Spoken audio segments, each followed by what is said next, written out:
என் இனிய தமிழ் நெஞ்சங்களே, சொந்தங்களே, உங்கள் அனைவருக்கும் எனது வணக்கம். இது ஆர்எல் ராஜா. நம்மளோட சீரீஸ் ஆஃப் வீடியோவில் நிறையா வீடியோ போடுறோம். இது அடுத்த வீடியோ. இந்த வீடியோவில் நான் என்ன சொல்ல போகிறேன்னா, இப்போ கொஞ்ச நாளாக நிறையா பேர்கிட்ட நான் பேசிகிட்ருக்கேன். நீங்கள் எந்த கட்சிக்கு ஓட்டு போடணும், எந்த கட்சிக்கு போடுவீங்க, உங்களுக்கு சொல்ல முடிஞ்சுன்னா சொல்லுங்கள். அப்படிலாம் சொல்லும்போது நிறைய பேர் சொல்கிறாங்க, இல்லை சார் நான் போடுவேன் சார், ஆனால் எனக்கு கொஞ்சம் இதாக இருக்குது, நாங்கள் பரம்பரையாக இந்த பர்டிகுலர் கட்சிக்கு தான் ஓட்டு போடுவோம், இந்த கட்சிக்கு தான் ஓட்டு போடுவோம் அப்படின்னு சில பேர் சொல்கிறாங்க. எல்லோரும் கிடையாது. இளைஞர்கள் மத்தியில் ஒரு விழிப்புணர்வு வந்திருக்கு.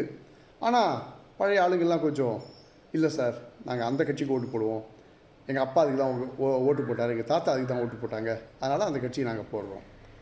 இது அவங்கள்ட்ட போய் நம்ம சண்டையெல்லாம் போட வேண்டாம். ஏன்னா அவங்களுக்குன்னு ஒரு ரீசன் இருக்குது.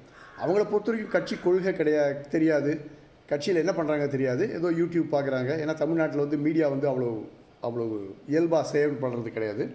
வீடியோவை பார்க்குறாங்க. அதனால் அவங்களுக்குள்ள எப்போது ஒரு மாற்றம் வரும். ஆனால் அவங்க என்னென்னா ஒரு மாதிரி கட்டுண்டு கிடக்கிறார்கள். ஏன் அப்படி கட்டுண்டு கிடக்கிறார்கள்னா, வில்லேஜ் வரைக்கும் நம்மளுடைய பிரதம மந்திரி பிரைம் மினிஸ்டர் மோடி அவர்கள் செய்யக்கூடியதெல்லாம் அவ்வளோ தூரம் போய் சேரல. நிறையா சொல்லிட்டு இருக்காங்க பாஜக ஆட்கள்லாம். ஆனாலும் அவங்களுக்கு ஃபுல்லாக தெரிய மாட்டேங்குது. ஏன்னா நம்ம ஆளுங்க இங்கே இருக்கிறவங்கெல்லாம் ஒரு ஸ்டிக்கரை போட்டு கொடுத்துட்றாங்க, அதனால் தெரிய மாட்டேங்குது. அதனால் இந்த பரம்பரையாக நாங்கள் பண்ணுறோம் அப்படிங்கிறவங்களுக்கு ஒரு சின்ன ஒரு அட்வைஸ் நம்ம சொல்லக்கூடியது என்னென்னா, சார் நம்ம இருக்கிறது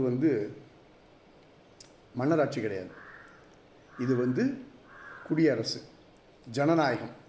அதனால் நான் எங்கள் அப்பா ஓட்டு போட்டார், எங்கள் தாத்தா ஓட்டு போட்டார்னு இருக்காதீங்க. நம்மளுக்கு இன்றைக்கி யார் நல்லது பண்ணுறாங்க, இது பாராளுமன்ற தேர்தல். இதை நீங்கள் முதல்ல எப்போவுமே நான் சொல்கிறது உங்கள்கிட்ட என்னென்னா, இது பாராளுமன்ற தேர்தல். நம்ம நாட்டு வளர்ச்சி, நம்ம நாட்டை தரத்துக்கு கொண்டு போகணும். இது போகாது, இன்னும் நிறையா பண்ணணும் நம்ம நாட்டில். அதுதான் நம்ம பிஎம் மோடியும் சொல்லிகிட்ருக்காரு.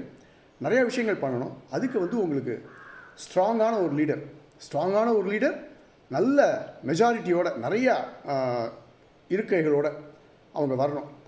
அதனால் இந்த எங்களோட பரம்பரை தாத்தா அப்பா அதெல்லாம் கொஞ்சம் நாளைக்கு நிறுத்திட்டு 19ஆம் தேதி ஏப்ரல் மாதம் தயவு செய்து நீங்கள் எந்த தொகுதியில் இருந்தாலும் சரி கட்டாயமாக ஓட்டு போடுங்க.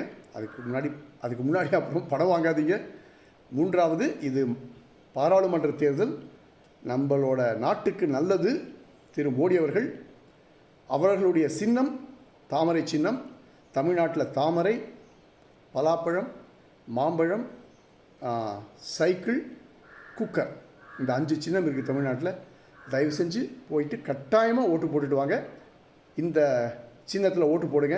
நீங்கள் கோயம்புத்தூரில் இருந்தீங்கன்னா நம்ம அண்ணாமலை நிற்கிறாரு, அவருக்கு ஓட்டு போடுங்க. தாமரை சின்னத்தில் நல்லபடியாக ஓட்டு போட்டுட்டு மறுபடியும் மீண்டும் மோடி வேண்டும் மோடி அப்படிங்கிற மாதிரி அவருக்கு ஓட்டு போட்டு மறுபடியும் அவரை நம்மளுடைய நாட்டின் பிரதமராக்கி அவருடைய கரத்தை வலுப்படுத்த வேண்டியது ஒவ்வொரு இந்தியனுடைய கடமை. அதுதான் என்னோட சிறந்தாழ்த்தி ஒரு வேண்டுகோள்.